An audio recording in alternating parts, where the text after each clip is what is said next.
د دې جینۍ خاوند به چې کله اپ استلاړ کنه نو دا جینۍ چې دا نو د کور نه په غټ ګټ باندې وتله او 3 غنټې پس چې نو دا جینۍ به واپس راتله. یار ډیره جبه داستان دی زمونږ د فاره په ډیر خپل عبرت دی ملګرو. سیټ چې تاسو د جینۍ ښکاری کنه د دې جینۍ خاوند چې دا به کله اپ استلاړ کنه نو د جینۍ چې دا کور نه بهر ته وتله 3 غنټې پس چې دا به واپس کور ته راتله. خا دې چې دا 3 ورځې داسې عمل وکړ کنه چې یو غونډي چې دا ولیدله چې کله به دې جینۍ خاوند چې دا واپس استلاړ نو دا جینۍ چې دا کور نه به وتله نو چې دا به کله 3 غنټې پس چې دا به واپس کور ته راتله. د گاونډي چې دا په لار کې چې دا ولاړ چې دې جنې خاوند چې دا اپس نه روان دي نو دې جنې خاوند ته چې دا ټوله قصه وکړه چې ستاره خزه چې دا نو چې کله اپس تلاړ شي نو ستاره خزه چې د کور نه وځي 3 غنټې پس چې دا واپس د کور ته راځي. د دې سم معاملې ده د خاوند چې دا کور ته لاړ او ډیر زیات خبره چې زما د خزه چې دا چرته زی او د چا سره میلاویږي د چا سره مینه محبت ته نو خاوند چې دا پر خپل خزه باندې شک شروع کو چې دا سره او ماسوتن چې نو دا خزه چې خپل خاوند روټي راخلي او د خاوند وته وځي زه روټي نه خورم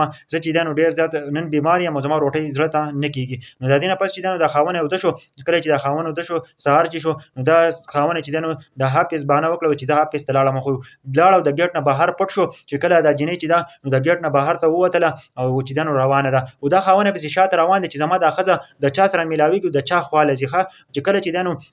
د خاونه په ورسته روان دي خدای یو کمرې ته ورشي او کله چې کمرې ته ورشي کنه دغه سړی په هم اقدام ورشي چې ویني کنه دغه جنې پلار چې نو دغه تناسي او دا جنې چې دا ولا روټي وروړي دا جنې چې دا ولا روټي وړي او دغه روټي خوري او د دې واپس راځي. کله چې دا خاونه چې دا کور ته واپس راغی کنه سیده اقدام سیده کور ته واپس راغی او دا خزه چې 3 غنټې پس چې دا په هم واپس راغی د خپل خاون ته خبره کوي. خاون وته چې بس ته تا ماته مخ کې دا خبره ول نه کوله چې ستا پلار چې وته وای کنه ول دا ما دا پلار چې ما ورونه چې دا راو باسلې دا کورنه وز دغه ترې ولا روټي ورکوم نو خزینه چې دنو ماپی غوښتل چې ما پتا باندې شک وکاو او زستانه ماپی غواړم. ملګرو په دې ویډیو کې زموږ د فار ډیر خپل عبرت په چا باندې بچرته هم شک نه کوي. نن سبا زموږ معاشره ګوره ګنده ده شکونه نه یو انسان به یو کار نه کړي او موږ وای دا دې کار کړي دی ښه موږ به برنه په یو شک پکو برنه په سیزان نه لګیایو یو انسان چې دنو هغه باندې موږ بلیم لګو هغه باندې موږ الزام لګو. ډیر د افسوس مقام دی کنه نن سبا په دې معاشره کې ډیر زیاته ګندګي ده او ډیر زیات چې دنو د سوچونه غلط شوی دي ځکه چې یو کس رواني کنه او په خپل کار باندې رواني او چرته بازار ته رواني